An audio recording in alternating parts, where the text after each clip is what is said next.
지금 요한복음 5장을 지금 살펴보고 있습니다. 이게 어찌 보면 참 진도가 더디긴 한데 참 굉장한 장이에요. 요한복음 5장이. 예수님께서 지금 성전에 들리셨다가 많은 성전에 모여있는 그런 유대인들 앞에서 말씀을 어마어마하게 그 입술을 통해서 쏟아내고 계신데, 계속해서 진실로 진실로 말씀하시면서 어마어마하게 이런 강력한 선포를 쏟아내고 있습니다. 그러면서 지난주에는 죽은 자들에 대해서 설명하셨어요. 죽은 자들. 나를 믿고 비록 이 육신이 죽은 사람들은 어떻게 돼요? 이 죽은 자들로 사람들이 보지만 실제로는 살아있는 자다. 그래서 이들에게는 내 음성이 들리면은 일어난다. 이들이. 이런 죽은 자로. 그래서 후에는 이제 나사로와 같은 그런 육신이 죽은 자들이 예수님께서 나오너라 할 때 그 육신이 일어나게 되는 그런 것을 보여주시면서 예수님 안에서는 죽은 자가 내 음성을 듣고 일어나게 된다. 이것을 선포하셨습니다. 또 다른 의미로는 지금 사람 눈에는 살아있는 것처럼 이렇게 걸어다니고 하는 이런 사람들이 하나님 보시기엔 다 영적으로 죽어있는 그런 잠자는 자들이라고 이제 그렇게 말씀하시면서 이들에게 내 말이 들린다고 한다면은 이들은 살 것이다. 영적으로 죽어있는 자들이 하나님 말씀을 통해서 믿음을 통해 은혜를 거저받는, 그래서 영적으로 부활해서 하늘에서 다시 태어나는 이런 일이 예수님의 말씀을 통해서 있을 것이다. 이러한 죽은 자들이 내 음성을 들으면 그런 자들은 살 것이다 라고 예수님이 선포를 하십니다. 근데 그런 순간이 언제냐? 바로 지금이라는 거예요. 예수님 말씀이 들리는 바로 지금, 미루지 말고 지금 받아야 된다는 겁니다. 그걸 구원이라고 말씀해 주셨어요. 그래서 고린도후서 6장 2절의 말씀처럼 미루지 말고 오늘 하나님의 음성이 들리면 구원을 받아라. 바로 지금 받아야 되고, 오늘이 구원의 날이고 받아주시는 그 날이 바로 오늘이다. 그래서 벨릭스와 아그리빠 왕같이 이렇게 미뤄서 구원을 받지 못하는 멸망의 길로 가지 말고 바로 하나님의 음성이 들리는 오늘 즉시 받으라고 예수님도 지금 엄청난 선포를 하고 계십니다. 하나님은 생명을 가지고 계시기 때문에 이 생명을 다른 존재에게 생명을 부여해 주실 수 있는 그런 분이시다라고 예수님 말씀을 계속 이어오고 계세요. 그래서 이게 진짜 진리입니다. 생명을 가지신 분이 생명을 주실 수 있는다는 거. 그래서 생명은 오직 하나님으로부터만 온다. 이걸 예수님이 말씀해 주시면서 다 사람이 죽고 싶은 사람 없다라고 얘기했어요. 사람은 다 살고 싶은 그런 사람들이 다 사람들 마음속에 있는데, 성경의 진리는 사람에게 한 번 죽는 것은 정해진 것이요 그 뒤에는 반드시 심판이 있다고 하는 히브리서 9장 27절 말씀처럼 반드시 심판이 존재하는데, 그 전에 예수님이 뭐라고 말씀하세요? 심판 전에는 악인이든 의인이든 반드시 부활시켜서 심판한다는 그 사실을 알려주시면서 이 땅에서 결정할 일이 있다는 거예요. 그게 뭐예요? 생명의 부활인 의인 쪽으로 서야 된다고 예수님이 계속해서 선포를 하시는 겁니다. 이 불신자 유대인들 앞에서. 또 다른 방향은 어디라고 얘기해요? 정죄의 부활이 있기 때문에 이쪽은 가면 안 된다고. 그래서 이것은 이 땅에서 결정을 해야 되는 일이라고 이제 예수님이 선포하시면서, 예수님은 하나님이시기 때문에 모든 것을 자기 뜻대로 결정하실 수 있는 그런 분이시지만, 예수님께서는 이 사람의 몸을 입고 내려오셨기 때문에 사람의 아들로 오신 이 신분에서는 모든 뜻을 다 아버지의 뜻대로 하는 그런 사명을 입고 왔다. 그런 임무를 부여받고 왔다라고 하는 그 사실을 계속 선포하시면서 내가 그러한 권위를 받은 자다. 그래서 자신의 존재를 드러내세요. 그래서 지난주에 우리 예수님은 부활하실 수 있으시는 분, 부활과 심판의 그런 권위를 받으신 분이다. 이런 주제로 지난 시간에 우리가 내용을 살펴봤습니다. 그래서 우리 구원받은 성도, 신약교회인 예수님의 신부는 제일 먼저 부활한다고 했어요. 심지어는 다윗보다도 우리가 먼저 부활한다고 했어요. 근데 부활만 먼저 하는 게 아니라 부활하고 나서 심판도 먼저 받는다. 그래서 그리스도의 심판석에 가서 예수님과 1대1로 회개 보고할 날이 있다라고 이제 살펴보면서 언젠가 예수님 앞에 바로 우리가 선다는 그 사실을 잊지 말자고 그런 내용들을 살펴보았습니다. 그리스도의 심판석은 가서 제가 구원을 받은 겁니까? 안 받은 겁니까? 이런 구원의 여부를 따지는 게 아니라 구원받은 사람만 거기에 올라가게 돼서 뭘 따져요? 예수님 앞에서 보상의 손실만 나누는. 그래서 제가 통장에 입출금을 다 찍어내면은 입금과 출금이 쭉 통장에 찍히는 것처럼 구원받은 이후에 내 몸에 행한 그런 모든 행위들이 다 예수님 앞에서 낱낱이 드러나서 잘한 것은 칭찬을 받고 잘못한 것은 보상의 손실과 함께 책망을 듣는 그런 자리가 그리스도 심판석인데, 어떻게 살아야 된다 그랬어요? 정답은 예수님을 두려워하는 삶이 정답이라고 성경이 알려줍니다. 한 주 동안 잘 실천하셨어요? 예수님을 두려워하는 한 주로. 오늘은 예수님께서 계속 말씀을 이어가시면서 오늘의 주제는 바로 증인입니다. 증인.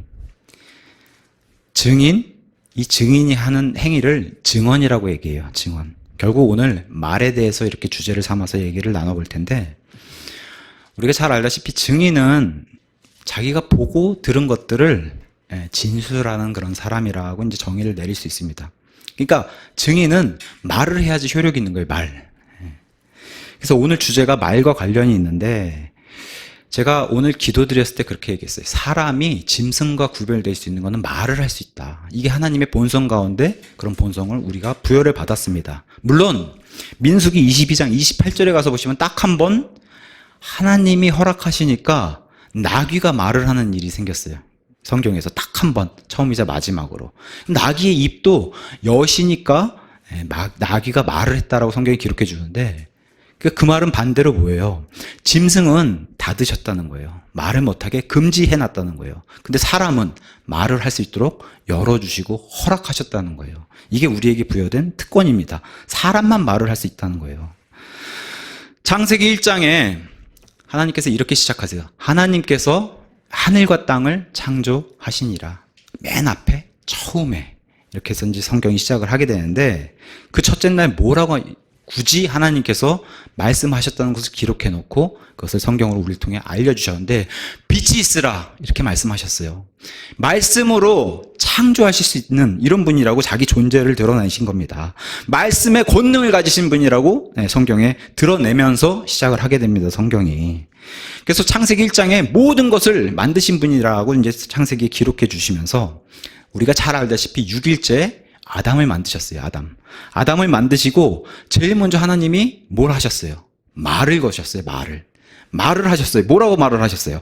다산하고 땅을 정복하고 땅을 채우고 짐승들을 지배해라. 제일 먼저 아담에게 하신 말씀이 이런 말씀이고, 또 하나 그 다음에 명령하신 게 절대로 선악과는 먹지 말아라. 이게 말로 하신 거예요. 다 하나님도 말로. 자, 아담의 뜻이 사람이에요. 사람. 우리 그 아담 허리에 우리도 다 있었던 겁니다. 그러니까 아담을 대표로 해서 사람에게 다 말씀을 거신 건데, 아담도 처음에는 하나님의 형상대로 창조됐다고 그렇게 성경이 기록해 주고 있어요. 그래서 하나님의 속성을 부여받아서 당연히 말을 할 수 있는 존재로 그렇게 창조가 됐습니다. 야, 아담 너도 말해봐라. 대화를 하셨잖아요. 하나님 말을 거시고. 그래서 아담에게 뭘 시키셨어요? 네가 한번 저 짐승들 보면서 머리에 생각나는 대로 한번 불러라. 그게 다 짐승들의 이름이 될 거라고 말을 시키셨어요. 그랬더니 실제로 아담이 짐승들에게 이름을 붙이면서 입을 열어서 말을 하기 시작합니다. 아담도. 이불을 이제 아담이 외로워하는 것을 보시고 갈빗뼈를 취해서 이불을 만드시고 이불을 데려오니까 아담이 제일 먼저 한 게 뭐예요? 말을 하는 거예요. 이불한테 말을 걸고, 내 뼈 중에 뼈요 살 중에 살이다라고 말을 먼저 하는 겁니다. 아담도. 처음에는 이불을 여자라고 부르다가 나중에는 이브라는 이름도 아담이 만들어줬어요. 물론 이제 처음엔 이렇게 좋은 의도, 하나님이 주신 이 말이 좋은 의도로 이제 시작했는데, 인간이 타락한 이후에 노아의 홍수 이후에도 가서 보시면은 니므롯이란 사람을 중심으로 해서 바벨탑을 세워가지고, 그때는 언어가 하나였는데 그 좋은 선물을 받고 나서도 그 선물을 좋은 하나님을 섬기는 데 쓰지 않고 하나님을 대적하는 데 써서 기어이 하나님이 모든 민족을 언어로 흩으셔가지고 민족들을 온 세상으로 뿌리는 이런 일을 기억해 주고 있습니다. 이런 게 다 말 때문에 일어난 일인데, 물론 이제 예수님이 이 땅에 오셔서 7년 대환란을 다 지나가고 마지막 지상재림 하신 이후에 천년 왕국을 여실 텐데, 직접 이제 예수님이 통치하는 그런 왕국을 이 땅에 세우실 거예요. 그때는 스바냐서 3장 9절에 가서 보시면 다시 언어를 하나로 만드시겠다. 믿으세요? 하나님은 흩으실 수도 있는 분이시고 하나로 만드실 수 있는 분이세요. 그래서 그때 가서는 언어가 다시 하나로 되는 그러한 일이 이 땅에 이루어진다. 이렇게 성경이 기록해 주고 있습니다.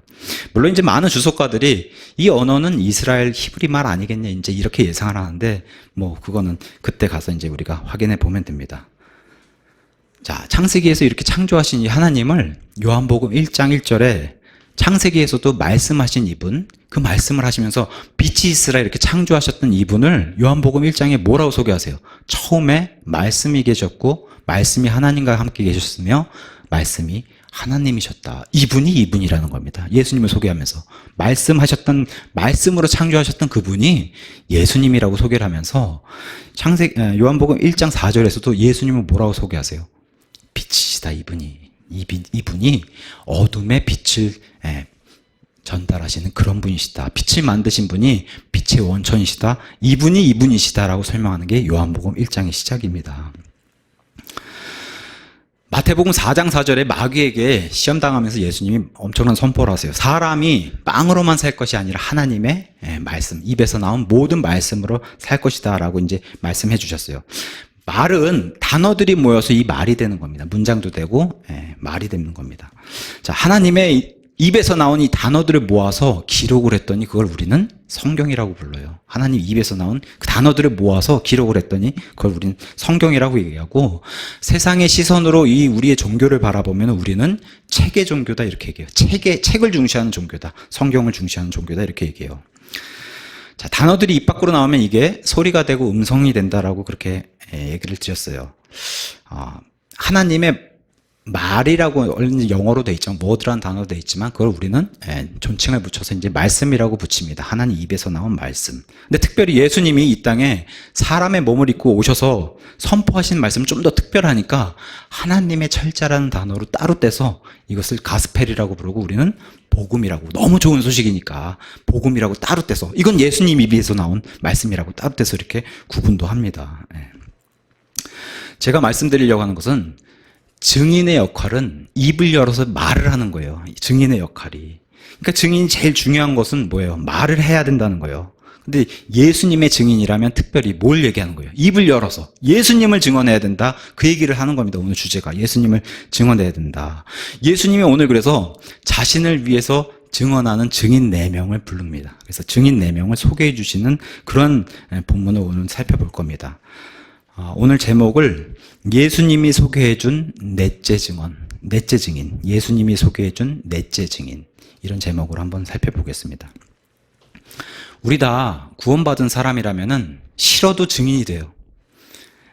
세상 사람들 앞에 나는 예수님의 증인이 아닙니다 라고 감출 수 있어도 신분이 구원받은 사람이면은 예수님의 증인이 돼요. 우리는 이건 피할 수 없는 겁니다.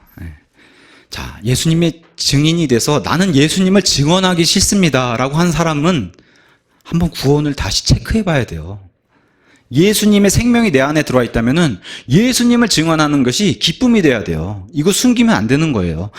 이걸 숨기고 싶고 하기 싫다고 하면은 구원을 다시 한번 체크를 해 봐야 돼요. 오늘 본문에 31절부터 시작하면서 계속해서 증언 이렇게 계속 나가요. 단어는 다 위트니스라고 하는 단어가 쓰였어요. 위트니스, 대부분의 단어가. 이 위트니스는 번역을 어디서는 증거로도 하고 어디서는 증인이라고도 하고 어디서는 증언으로도 이렇게 번역을 했습니다. 어떤 단어로 가장 많이 번역했을까요? 오늘 본문에 나온 것처럼 증언이란 단어로 많이 번역을 했어요. 우리 과거에 개역성경이 증거한다 이렇게 돼 있어요. 증거한다. 이거 맞춤법이 잘못된 거예요. 그런 표현 세상에도 없고 이게 성경에 들어와 있으니까 이게 자꾸 사람들이 목사님 말씀 증거하시네. 이거 잘못된 표현입니다. 최소한에 우리 교회 다닌다고 하면은 이런 잘못된 표현 쓰지 마세요. 개역 개정으로 옮겨오면서 그 증거한다도 다 고쳤어요. 개역 개정도 다 증언한다로. 그러니까 이런 표현은 우리는 쓰지 않는 걸로. 그러면서 이제 증거하고 증인은 검색해 보면은 몇 구절 안 나와요. 마태, 마가, 누가에서도. 근데 특이한 상황이 발생해요. 요한복음엔 아예 이거 번역을 안 했어요. 개역 개정도 거의 없고 우리 킹제임스 성경은 아예 증거나 증인은 없어요. 요한복음엔 아예 안 나와요. 이 단어가. 그러면 세 번째, 증언이라는 단어. 오늘 본문에 많이 나오잖아요. 이 증언이라는 단어. 이게 제일 중요한 겁니다. 이게 증언. 증인이 뭐 하는 사람이냐? 말을 열어서 증언하는 사람이라는 거예요. 증언. 말을 하는 사람. 이게 말하는 게 중요하다고 해서 이제 증언이라고 붙였는데 번역을 이렇게 했는데 이게 중요한 거예요. 성경에서 최초 증언이 등장하는 구절에 붙는 게 뭐냐면 하나님의 돌판. 직접 기록하신, 음성을 직접 기록하신 돌판을 모세에게 주셨잖아요. 그거를 증언이라고 불러요, 성경에. 구약시대에, 구약성경에. 맨 마지막에 예수님이 친히 요한계시록을 마무리하면서 내가 속히 오겠다라고 하시면서 마지막 증언이란 단어가 거기 등장해요. 이런 증언이란 단어가 이렇게 귀한 것이다. 입을 열어서 뭘 밝힌다는 이런 뜻을 가지고 있는데, 증언이 이제 마태, 마가, 누가에도 조금은 등장하지만 제일 많이 등장한 우리말 성경으로는 특히 우리말 이 흠정역으로는 71회가 사복음서에 등장하는데 그 중에 요한복음만 51회 등장하는. 그러니까 요한복음에 증거하고 증인은 없어도 증언이란 단어는 굉장히 많이 넣어놨어요. 그 중에 특별히 오늘 본문이 가장 많이 등장한 그 본문은 요한복음 5장에 특별히 31절부터 39절 안에 13번 나오는데 이 정도로 오늘 본문이 증인이 뭐 하는 사람이냐, 증언하는 사람이라는 사실을 계속해서 성경이 알려주고 있는 겁니다. 그래서 단어는 위트니스라는 단어, 또 테스티머니, 또 테스티파이 이런 단어로 다 증언이라고 번역을 했습니다. 그러니까 요한복음은 증언서라고 해도 과언이 아닙니다. 증언서. 누굴 증언하는 거예요? 예수님을 증언하는 증언서라고 해도 과언이 아닌 겁니다. 본문이 요한복음에서 제일 많이 나오는 곳이에요. 본문에서 증언이란 단어. 13구절. 그래서 증언이란 단어를 성경 스스로도 정의를 내려주는 거예요. 예수님을 증언하는 사람. 이게 귀한 거다. 이 증인의 의미가. 그래서 증인은 입을 열어서 말을 하는 거예요. 예수님 이야기를 하는 사람. 그래서 우리가 유명한 로마서 10장 10절도 이렇게 얘기합니다. 구원은 마음으로 믿어서 의에 이르고, 그죠? 그 다음에 뭘 해요? 입으로 시인해서 구원에 이른다. 그래서 입으로 시인하는 걸 참 중요하게 여기세요, 하나님이.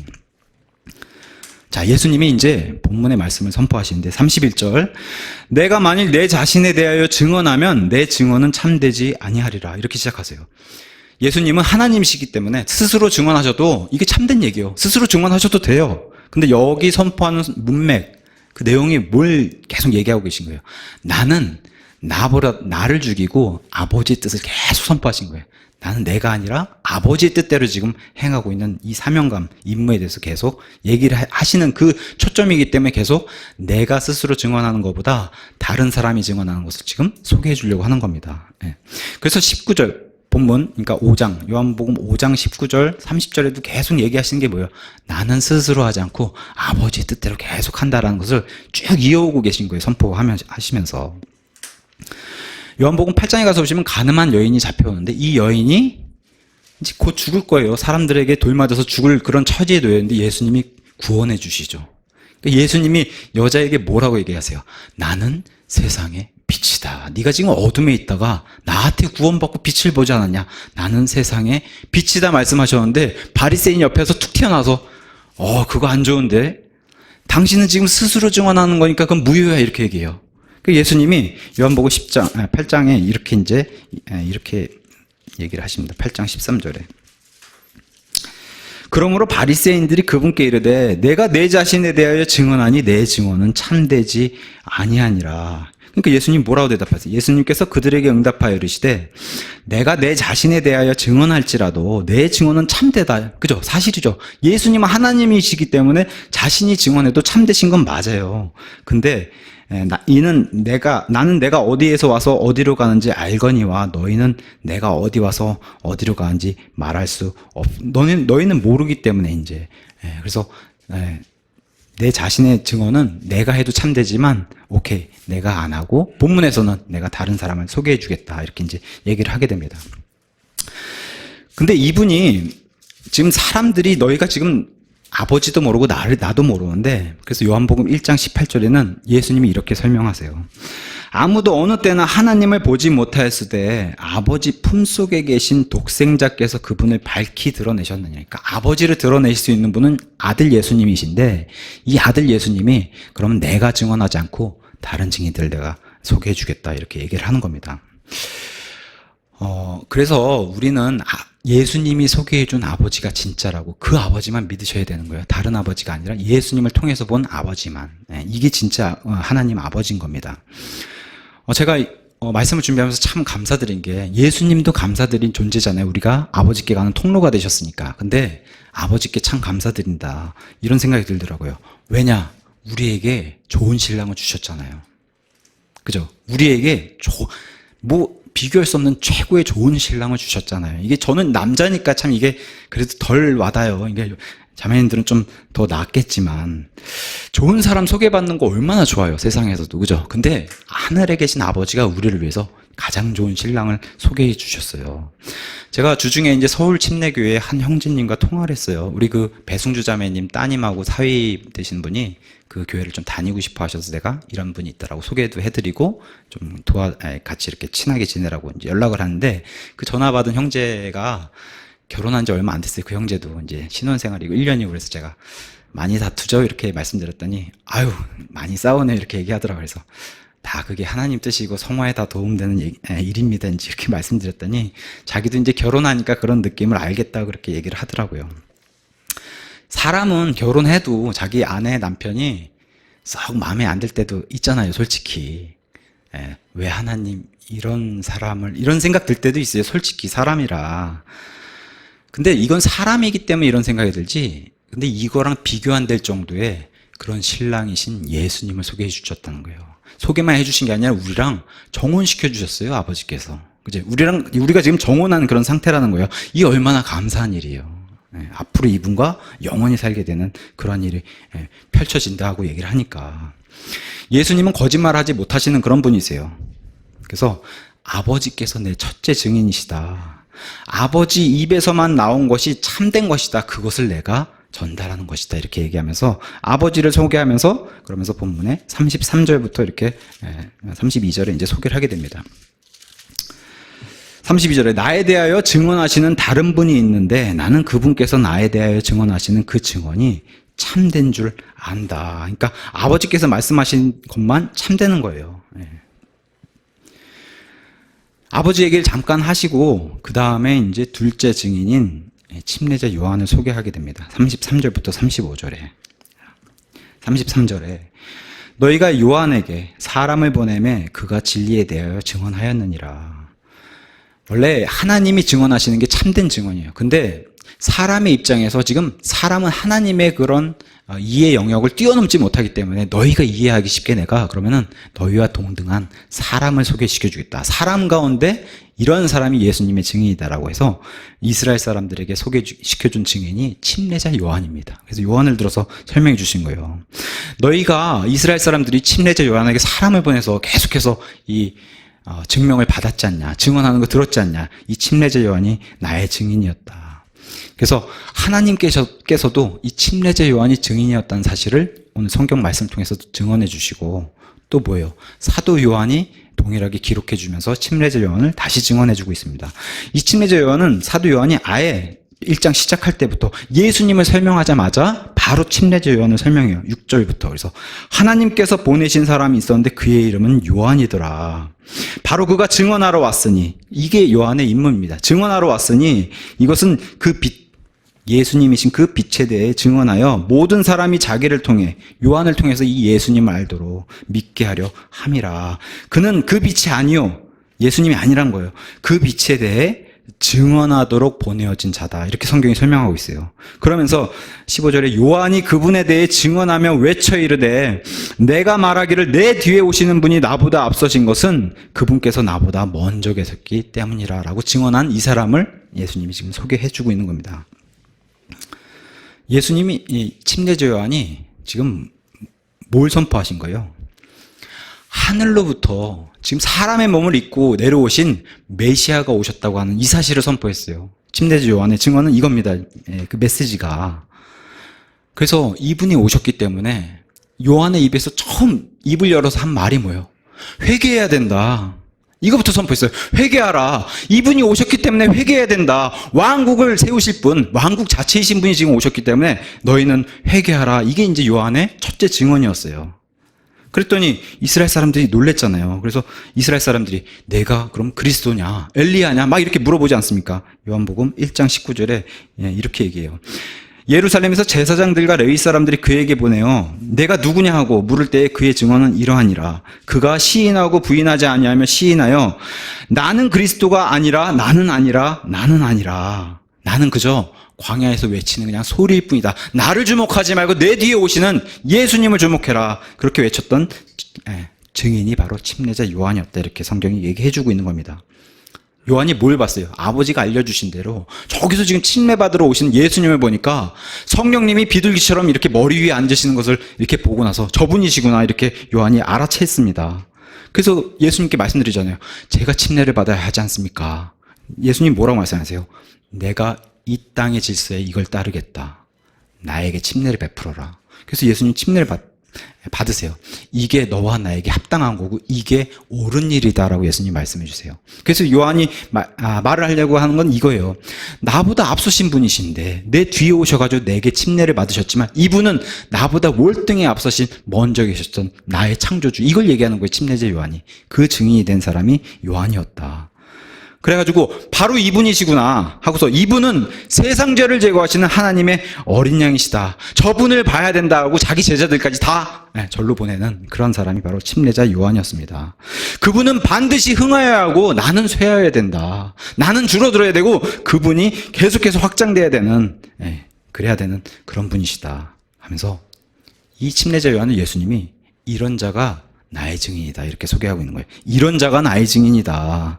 예수님의 증인이 되려면 기준이 이 정도는 돼야 된다 이렇게 얘기하시는 거예요. 그러면서 34절에 그러나 나는 사람에게서 나온 증언은 받아들이지 아니하며 다만 너희가 구원을 받도록 이것을 지금 얘기하는 것이다 이렇게 얘기해요. 나는 사람의 증언이 필요 없는 그런 존재다. 나는 하나님이기 때문에 스스로 존재하는 자이기 때문에 사람의 증언이 필요 없는 그런 존재다.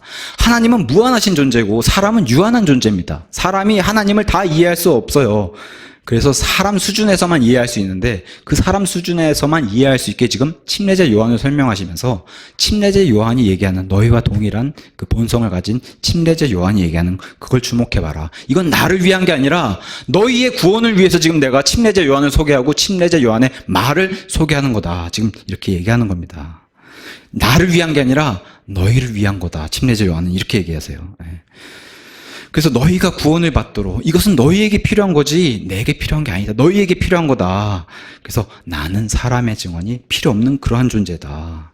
하나님이 아닌 사람들을 위해서, 죄인들을 위해서 이 침례자 요한을 증언하도록 그렇게 섭리로 만들어 주셨다는데 이것에 대해서 사도 바울도 디모데전서 1장 15절에 이렇게 얘기하세요. 이렇게 얘기합니다. 이것은 신실한 말이요 온전히 받아들이기에 합당한 말이니 곧 그리스도 예수님께서 죄인들을 구원하시려고 세상에 오셨다는 말이로다. 이러한 분이시다. 이제 디모데전서에 사도 바울도 증언하고 있으면서 35절에 그는 타오르며 빛나는 등불이었노라. 너희가 한동안 그의 빛을 기뻐하기 원하였느니라. 자, 예수님의 증인의 커트라인이 이 정도로 높다라고 예수님 계속 설명하시는데 침례자 요한이 거기에 부합한 그런 사람이라고 얘기해요. 세상에서 빛과 소금의 역할을 하는 사람, 침례자 요한. 정치인한테도 거침없이 얘기했잖아요. 침례자 요한은. 아니, 동생의 아내를 취하는 게 말이 됩니까? 해서 그것 때문에 목이 잘려나간 사람이에요. 이런 사람이 침례자 요한이었다고 얘기해요. 예수님께 인정받은 사람이에요. 구약시대의 가장 큰 대언자, 이렇게 인정받은 사람이에요. 근데 우리가 침례자 요한을 지난번에도 살펴봤듯이 이 땅의 삶이 얼마나 초라해요. 이 땅에서의 삶이 볼품도 없고 죽으면 참수로 당하고. 근데 어떻게 돼요? 예수님께 칭찬받은 사람이라는 거예요, 이 사람이. 지금 앞에서 듣고 있는 불신자들조차도 침례자 요한이 등장했을 때는 기뻐했다는 거예요. 한동안 침례자 요한이 광야에서 선포하는 말씀을 듣고 기뻐했다는 거예요. 그 이스라엘 사람들이. 요새 태극기의 의미가 퇴색했다고 태극기 싫어하는 사람들도 있잖아요. 그와 반대로 우리도 촛불의 의미가 퇴색했다고 촛불을 좀 안 좋아하는 경향도 있어요, 사실. 근데 침례자 요한은 예수님이 인정하신 그러한 등불이었다는 거예요. 촛불에 비유하면 자기를 다 태우고 갔던 그런 사람이라는 거예요. 그래서 침례자 요한처럼 너희가 나의 증인이라면 너희도 이 땅에서 하얗게 태우고 그게 증인에 대한 기준이라는 거예요. 예수님이 원하시는 증인. 그래서 이 땅에서 최선을 다해서 우리도 하얗게 이렇게 태우는, 그렇게 다 태우고서 예수님께 가는 우리 모두가 되기를 예수님 이름으로 축원합니다. 자, 사람을 설명하니까 이 다음 셋째 증인으로 예수님이, 그러면 이제 이 셋째 증인도 내가 소개를 해줄 텐데, 이 셋째 증인은 사람이 아니라 나의 일들, 행위들 한번 봐라. 나의 기적들과 표적들을 봐라. 이게 나에 대한 증언이다라고 이제 말씀해 주시면서 36절 시작하는 겁니다. 그러나 내게는 요한의 증언보다 더 큰 증언이 있다. 이건 비교가 안 된다는 거예요. 하나님께, 아버지께서 내게 주사 끝마치게 하시는 일들, 즉 내가 행하는 바로 그 일들이 나에 대하여 증언하되 곧 아버지께서 나를 보내신 것을 증언하는 그런 것이다. 요한보다 더 큰 증언이 바로 예수님께서 보이시는 그런 일들이라는 거예요. 그래서 너희가 나를 믿지 못하겠거든 내가 행하는 이 기적을 보고 믿어라 라고 예수님이 요한복음 10장 25절에서도 이렇게 말씀하십니다. 예수님께서 그들에게 대답하시되 내가 너희에게 말하였으나 너희가 믿지 아니하였도다. 내가 내 아버지 이름으로 행하는 일들이 나에 대하여 증언한다. 이러한 일들을 말씀해 주시면서 35절에 하나님의 말씀이 임한 자들을 그분께서 신들이라 하셨으며 성경 기록은 깨뜨리지 못할진대 아버지께서 거룩히 구별하사 세상에 보내신 자인 내가 나는 하나님의 아들이라 하였으므로 너희가 그에게 내가 신성모독하느냐 이렇게 얘기하느냐 내 일들을 보고 하늘에서 왔는지 안 왔는지 너희가 한번 판단해봐라. 거짓된 자들은 말한 거 지키지 못하면 돌로 쳐 맞아 죽었는데 나는 지금 내가 말한 것들을 다 성취하면서 기적과 표적들을 보이지 않냐. 그러면서 37절에 내가 만일 내 아버지의 일들을 행하지 아니하거든 나를 믿지 말려니와 내가 행하거든 너희가 나를 믿지 아니할지라도 내가 행하는 이 일들은 믿어라. 이 일들이 나에 대해서 증언하는 증인이다. 이렇게 이제 설명하고 있습니다. 그래서 하나님의 일들은 분명히 알아볼 수 있다라고 성경이 계속 우리에게 얘기를 해주는 겁니다. 예수님께서 선포하시고 지금 이루시는 일들에 대해서 누가복음 4장에서는 예수님이 처음으로 공생에 시작하시면서 회당에서 뭐라고 말씀해 주셨어요? 앞으로 메시아의 행적이 이런 것들이고 지금 받아주시는 구원의 해가 이미 선포가 돼서 이제 시작이 됐다라고 예수님이 공생에 선포하세요. 듣지 못하는 자는 듣는다는 거예요. 예수님을 통해서. 걷지 못하는 자는 걷는다는 겁니다. 눈먼 자는 볼 수 있게 만들어 주신다는 거예요. 나병 환자들이 낫고 말을 못하는 자가 입이 열리고 무리를 걸으신 분이 이분이시고 바람을 재워서 바다를 잔잔하게 하신 분이 이분이시다. 물을 포도즙으로 만드신 분, 빵 5개, 물고기 2마리로 5,000명 이상의 사람들을 먹이신 분, 심지어 죽은 자도 살리시는 분이 바로 이분이시다. 이 일들을 보고 믿으라는 겁니다. 믿기지 않으면 이 일들은 보고 믿으라. 지금 예수님이 하시는 게 이런 말씀입니다. 이 모든 것을 예수님이 뭘로 하세요? 긍휼. 사람을 불쌍히 여기시고 죄인을 불쌍히 여기시기 때문에 긍휼과 또 하나님의 크신 은혜와 사랑으로 이 일을 하시는데 왜 그러세요? 가장 큰 이유는 하나님께서 거룩하고 공의로운 분이시기 때문에 이 일을 하신 것이다. 이제 예수님 스스로도 이렇게 선포를 하시는 겁니다. 우리가 살아가면서 믿음이 약해져서 마음도 약해져요. 그리고 믿음도 약해지고 심지어 예수님이 지금 칭찬하신 이런 침례자 요한조차도 믿음이 약해져가지고 예수님께 확인하는 그런 질문을 할 때가 있었습니다. 그래서 마태복음 11장에 가서 보시면은 자기가 감옥에 갇히니까 이런 일이 있을 수 있나? 어떻게 자기가 하나님의 말씀을 이렇게 진리를 선포했는데 감옥에 갇히나 해가지고 예수님을 찾아가 자기 제자들을 보내가지고 예수님께 확인하는 그런 장면이 마태복음 11장 3절에 등장해요. 그분께 이르되 선생님이 오실 그분입니까? 제가 지금 믿음이 약해져서 그분이 맞습니까? 아니면 제가 다른 사람을 기다려야 합니까? 이렇게 말씀하니까 예수님이 뭐라고 말씀하세요? 예수님이 그들에게 요한의 제자들에게 대답하여 이르시되 가서 너희가 듣고 보는 그것들을 요한에게 다시 보이되 곧 눈먼 자들이 시력을 받으며 다리 저는 자들이 걸으며 나병 환자들이 정결하게 되며 귀 목은 자들이 들으며 죽은 자들이 일으켜지며 가난한 자들에게 복음이 선포된다. 이걸 가서 전해라. 내가 이러한 존재라고. 다시 침례자 요한을 굳건하게 해라. 이 말을 듣고 자기 목숨도 아깝지 않았겠습니까? 않았지 않겠어요? 이 침례자 요한이 이런 믿음이 약해진 침례자 요한도 다시 굳건히 세워주시는 이런 그래서 뭘 말씀하시는 거예요? 이 말씀이 이사야서의 말씀인데 내가 그 예언된 그 메시아다. 이걸 다시 침례자 요한에게 확인해 주셨어요. 그러면서 36절 후반부에 곧 아버지께서 나를 보내신 것을 증언하였느니라. 이 일들이. 그러면서 37절에 또 나를 보내신 아버지께서 친히 나에 대하여 증언하셨느니라. 너희는 아무 때에도 그분의 음성을 듣지 못하고 그분의 모습을 보지 못하였느니라. 이렇게 이제 얘기하면서 이 일들을 설명하시면 다시 아까 설명이 좀 덜했던 아버지를 다시 꺼내요. 아버지를 다시 꺼내서 첫째 증인 아버지를 다시 거론합니다. 내 일들을 보면은 하나님이 계시다는 사실 너희가 믿게 되고, 믿게 된다면은 그 하나님이 아들이 있다는 사실을 믿어라. 그 아들이 바로 나라는 사실을 믿어라. 이 진리는 아버지께서 친히 내 입을 통해서 지금 선포한 그런 것들이다라고 얘기를 하시는 겁니다. 그래서 이 아버지의 증인 대신, 첫째 증인 대신 아버지의 얘기를 예수님 뭐라고, 모든 복음서에 뭐라고 얘기해요? 예수님이 침례자 요한으로부터 침례를 받으니까 하늘로부터 음성이 들렸어요. 첫째 증인이신 아버지께서 이 사람은 내 사랑하는 아들이라 내가 그를 매우 기뻐하노라. 이렇게 입을 열어서 증언하셨어요. 첫째 증인께서. 이 사실을 예수님 계속 알려주는 겁니다. 그분이 나의 아버지시다. 근데 37절에 뭐라고 얘기해요? 너희는 아무 때도 그분의 음성을 듣지 못하고 그분의 모습을 보지 못했다라고 이렇게 성경이 얘기하는데, 음성이 분명히 들렸잖아요. 침례자 요한도 들었어요. 베드로, 야고보, 요한도 변화산에 가서 음성을 듣고 모습을 봤어요. 의인들은 볼 수 있다는 거예요. 의인들은.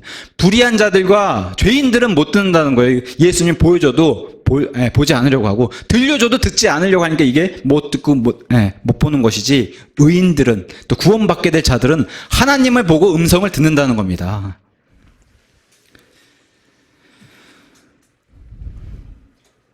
침례자 요한도 들었어요. 예수님도 직접 받고, 12제자, 마귀를 포함한 12제자도 직접 음성을 듣고 만지고 인격적으로 다 교제를 했습니다.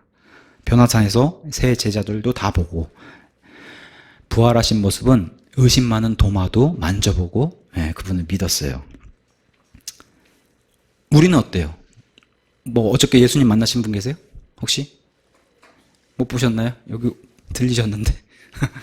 우리는 눈으로 보고 만지고 할 수가 없어요. 그렇게 얘기하는 사람은 거짓말이라고 얘기하는 겁니다. 이 시대에는. 근데 분명히 뭐라고 얘기해요? 우리는 만났다고 얘기해요. 그죠? 예수님 만나신 거 맞아요? 저와 여러분 예수님 만나신 거 맞아요? 만나셔야 구원 받는 거니까. 만나셔야 돼요. 볼 수도 없고 들을 수도 없는데 다들 뭐라고 입을 열어서 증언해요. 만났다고 증언하잖아요, 우리가. 그런 사람들이 더 복이 있다고 말씀해 주셨어요, 예수님이. 도마야, 네가 지금 내 손을 만졌지만 보지 않고 나를 만났다고 한 사람들에겐 더 큰 복이 있다. 그것을 예수님이 믿음이라고 얘기하는 거예요, 믿음. 그래서 사도 바울도 히브리서 6장 5절에 너희는, 지금 이 히브리서 편지를 받는 너희들은 예수님을 맛본 자다. 아니, 보지도 못하고 듣지도 못했는데 맛을 봤다는 거예요, 성도들은. 고린도전서 10장에 가서 보니까 고린도 교회 사람들 예수님 못 봤어요. 물론 그 당시에는 성경이 없으니까 예수님 음성을 듣는 대언자들은 있었지만, 대언의 은사들도 많았어요. 하지만 눈으로 본 사람은 없었어요. 근데도 뭐라 그래요? 맛보고 예수님 아래서 다 침례받고 다 이렇게 얘기해요. 교회 성도들은. 우리 신약 성도도 마찬가지로 뭐라고 얘기하는 거예요? 예수님 다 만났다고 얘기할 수밖에 없어요. 간증으로. 그것을 우리는 간증이라 얘기하고, 입을 열어서 우리가 하는 증언이라고 얘기하는 겁니다. 우리가 다 예수님을 만났습니다. 이거 만나지 않고는 구원이 이루어질 수 없어요. 다 만난 겁니다. 예수님이 지금 계속해서 아버지, 자기 첫째 증인이신 아버지를 다시 거론하면서 아버지를 밝히 드러내세요. 아버지를 예수님만큼 아시는 분이 있어요? 예수님만 아버지를 드러낼 수 있어요. 다시 한번 요한복음 1장 18절을 읽으면 이렇게 돼요. 아무도 어느 때나 하나님을 보지 못하였으되, 아버지를 얘기하는 겁니다. 아버지 품속에 계신 독생자께서, 천사들도 다 모른다는 거예요. 이 아버지는 누구만 알아요? 아들만 알 수 있다는 거예요. 그래서 이 아들이 알려준 그 하나님을 정확히 믿어야 된다, 정확히 알아야 된다, 이렇게 예수님이 계속해서 드러내고 계세요. 그래서 우리는 이 아들이 그냥 유일한 아들, 외아들이라고 얘기 안 하고 하나님의 독생자, 특별한 아버지와 특별한 관계를 맺은 유일하신 독생자라고 얘기하는 거예요. 이분은 예수 그리스도 한 분밖에 안 계시다. 그래서 이분이 니고데모에게 뭐라고 얘기하냐? 요한복음 3장 13절에 이렇게 얘기해요. 하늘로부터 내려온 자, 본인 얘기하시면서, 곧 하늘에 있는 사람의 아들 외에는, 하늘에서 내려와서 사람의 아들을 입는 이 사람의 아들 외에는 아무도 하늘에 올라가지 아니하였느니라. 아니, 엘리야도 올라가고 에녹도 올라가고 올라갔잖아요. 이렇게 얘기할 수 있잖아요. 이 얘기는 뭐냐면은 예수님이 하늘로 스스로 올라갈 수 있는 그런 자가 있냐 한번 봐라, 세상에. 예수님이 부활하셔가지고 마리아에게 나타나셔서 나를 만지지 말아라. 내가 지금 아버지께 가야 되니까 만지지 말아라. 이렇게 말씀하세요. 부활까지는 아버지가 이렇게 세워주세요. 근데 예수님 뭐라고 말씀하세요? 마리아에게. 내가 지금 아버지께는 내가 친히 스스로 올라간다. 이렇게 얘기하세요. 스스로. 이런 존재라고. 어센드라는 단어 썼어요. 어센드는 내 의지가 작동해서 내가 올라가는 거예요. 그런 분이시다라고 얘기해 주신 거예요, 예수님이. 여기도 지금 사람의 아들 외에는 아무도 아버지께 하늘로 올라간 사람이 없다라고 말씀하신 이 의미가 들려 올라간 사람들은 있어도 스스로 올라간 사람이 있냐, 이걸 말씀하시는 겁니다. 스스로 오르락내리락 하는 이런 능력의 소유자가 바로 나 예수다. 이렇게 얘기하면서 3장 31절과 32절 이렇게 증언을 계속합니다. 위로부터 오시는 분은 모든 것 위에 계시고 땅에서 난 자는 땅에 속하여 땅의 것을 말하느니라. 하늘로부터 오시는 분은 모든 것 위에 계시느니라. 그분께서 친히 보고 들은 것을 증언하시되, 예수님이 아버지를 가장 잘 아시는 분이기 때문에 친히 보고 듣고 한 것을 다 증언하셨다는 거예요. 그래서 이렇게 증언하셨음에도 아무도 그분의 증언을 받아들이지 아니한다라고 요한복음 3장 32절 우리에게 얘기하는 겁니다. 자, 드디어 제가 오늘 서두 제목에 예수님이 소개해준 넷째 증인이라고 말씀드렸어요. 넷째 증인. 지금 첫째, 둘째, 셋째는 다 예수님이 소개해 주셨는데 이제 넷째 증인 소개해야 할 차례입니다. 이 넷째 증인을 주목하라는 거예요. 오늘 주제가 이 넷째 증인이 중요하다고 제가 말씀을 드린 겁니다. 바로 말씀에 대해서 설명하시게 돼요. 넷째 증인은 바로 성경 기록인 말씀이다 라고 설명해 주시면서 38절에 또 그분의 말씀이 너희 속에 거하지 아니하나니 이는 그분께서 보내신 이를 아버지를 너희가 믿지 아니하기 때문이다 하면서 유명한 구절인 성경 기록들을 탐구하라. 너희가 그것들 안에서 영원한 생명을 얻는 줄로 생각하거니와 그것들은 곧 나에 대하여 증언하는 것들이니라 하고 예수님이 선포를 하세요. 자, 믿음은 말씀하고 상관관계가 있어요. 말씀은 분명히 뭐가 뒤따라오냐? 믿음이 뒤따라와야 된다고 얘기하신 거예요. 여기서 아버지 음성이 들려요. 많은 사람이 들었어요. 근데 이 음성이 믿음이 없으면 그냥 고막만 치고 떨어져 나가는 그런 소리뿐이라는 거예요. 이게 지금 마음에 심겨지려면 믿음이 있어야 된다. 이 얘기를 지금 예수님이 하시는 겁니다.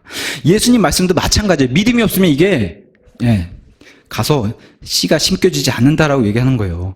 회당에서 아무리 이스라엘 사람들은 1.1획도 틀리지 않은 성경을 가지고 있었어요. 그게 회당에서 매일 선포가 되는데도 그 말씀이 그냥 고막만 치고 나가면 아무 소용이 없다는 거예요. 그 말씀이 믿음을 통해서 마음에 심겨지고 마음을 흔들어야 되는데 그렇지 못하고 지금 유대인들에게는 고막만 때리는 그냥 소리로 소리 그냥 그건 뭐예요? 소음과 같은 그러한 작용을 하게 되니까 예수님이 지금 믿음이 없으면 이 말씀이 효력이 없다라고 지금 말씀하시는 거예요. 교회 설교도 마찬가지잖아요.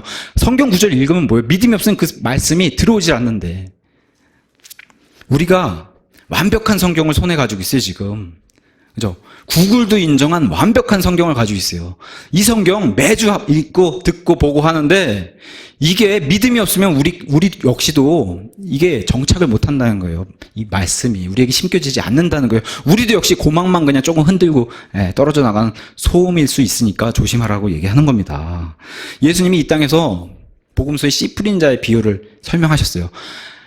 좋은 씨는 좋은 밭에 뿌려야지. 그 말씀 얘기하시는 거냐. 좋은 밭에 뿌려서 이게 심겨져야지 그 좋은 밭이 30배, 60배, 100배 열매를 내지. 길가에 뿌려지면 그냥 다 타서 없어지고, 가시밭길 떨어지면 이런 거는 좀 받아들이는 것 같았지만 또 안 되고 이런 일을 말씀해 주셨어요. 말씀을 거하게 하는 방법은 간단하다는 거예요. 믿음이라는 거예요. 그 얘기를 오늘 해주시면서 믿음이 중요한 것이다. 그래서 히브리서 9장 6절에 믿음이 없이는 이렇게 시작한 겁니다. 믿음이 없이는 하나님을 기쁘게 하지 못한다. 그죠? 믿음이 없이는 하나님을 기쁘게 하지 못한다. 계시록 4장 11절. 우리가 존재되고 창조된 이유가 뭐라고 얘기해요? 주님을 기쁘게 하려고 우리가 존재하고 있고 창조됐다는 거예요. 우리의 목적이 그거예요. 뭐라고요? 주님을 기쁘게 하는 그런 존재로. 근데 어떻게 돼요? 믿음이 없이는 기쁘게 못한다는 거예요. 그래서 말씀을 듣고 먹고 너희가 성장하고 이렇게 믿음 생활하려면 믿음이 있어야 된다.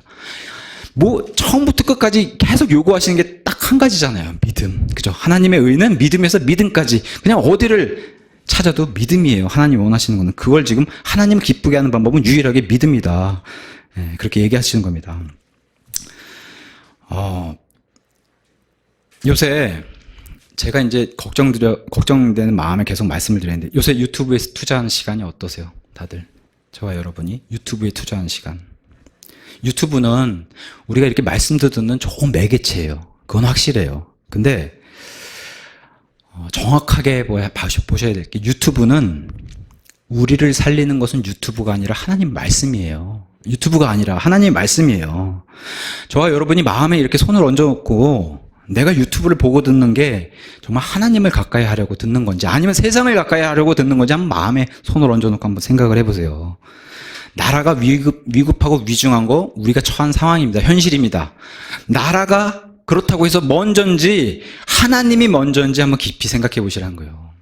중요한 중심은 하나님을 먼저 두고서 나라를 생각하는 거예요. 아니, 하나님이 원치 않으시면 나라가 망할 수밖에 없어요. 그죠? 우리가 중심을 하나님에 둬야 돼요. 이걸 놓치시면 안 된다고 제가 말씀드리고 싶어요. 이걸 놓치시면 안 된다.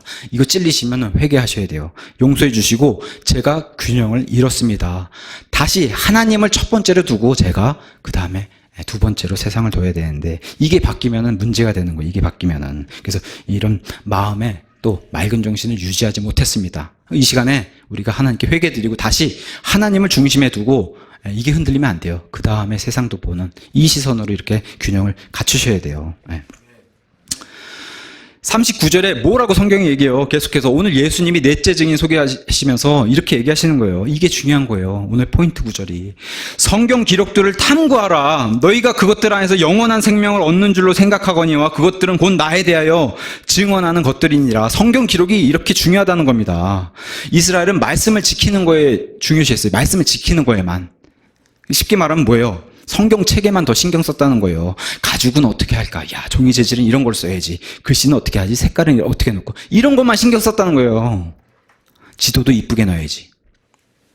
정작 중요한 거 그 안에 있는 살아있는 말씀의 내용들이 중요한 건데 겉에 것만 포장하는 그러한 일을 했다는 겁니다. 이스라엘이. 그래서 예수님이 이 땅에 오셔가지고 뭐라고 얘기했었어요?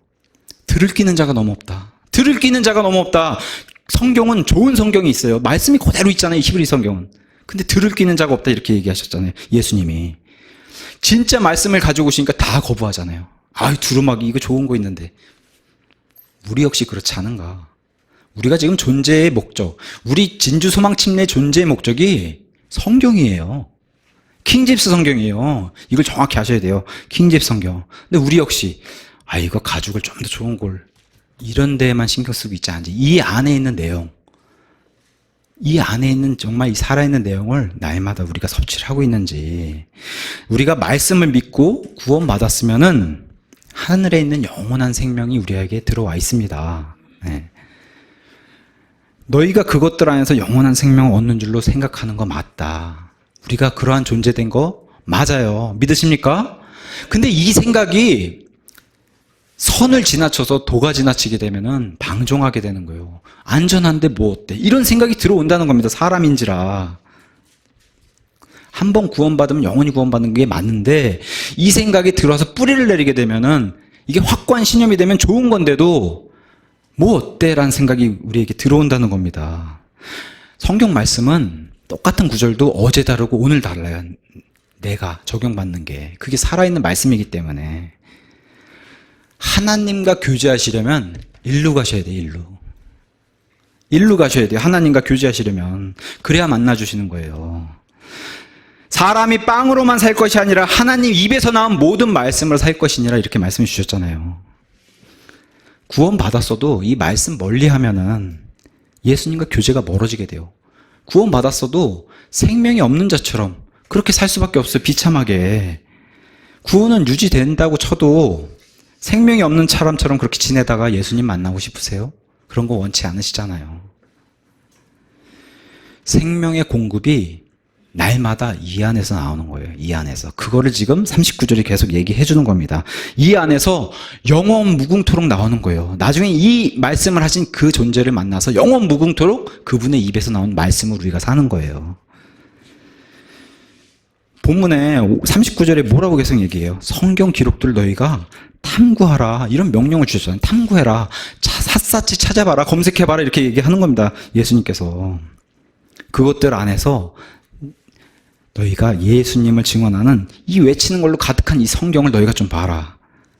성경이 예수님이 이 마지막 증인을 소개시켜주고 있는 겁니다. 이 넷째 증인으로.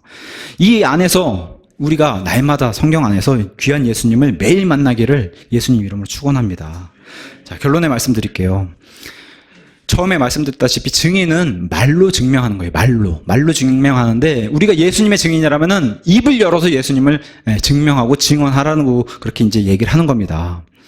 유명한 구절이 있어요. 두세 증인으로 확증을 해라. 두세 증인으로. 이 법을 누가 만드셨어요? 예수님이 만드셨어요. 그리고 본인도 이걸 지키시는 거예요.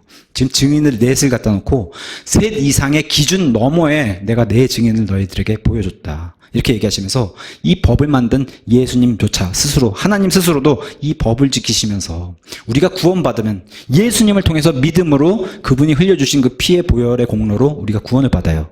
예수님만 믿었는데 아버지께서도 오케이 하셨어요. 아버지가 오케이 하시니까 누구도 또 오케이 하셨어요. 성령님도 오케이 하셔가지고 우리 안으로 내주어야 계세요.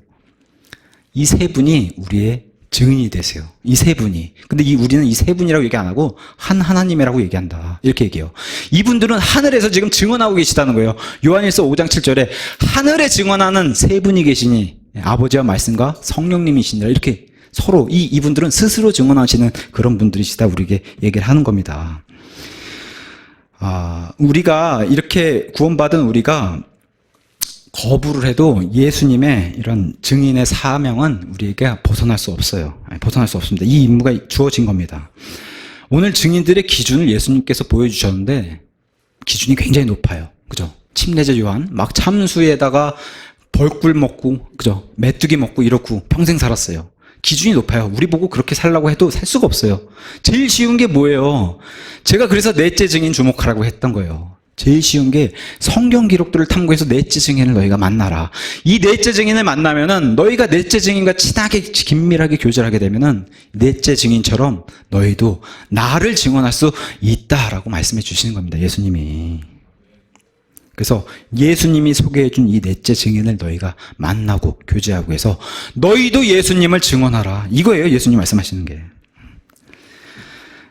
우리가 매일 일상에서 밥을 먹듯이 성경 기록도 이렇게 늘 샅샅이 탐구하는, 부지런히 성경 기록을 탐구해서 좋은 마음밭에, 예수님 말씀하신 마음밭을 가지고 열매를 30배, 60배, 100배 이렇게 내면서 그냥 일만 열면은 세상에서 예수님 증언이 그냥 쏟아져 나올 수 있도록 그런 우리 진주소망침례교회가 되기를 예수님 이름으로 축원합니다. 네.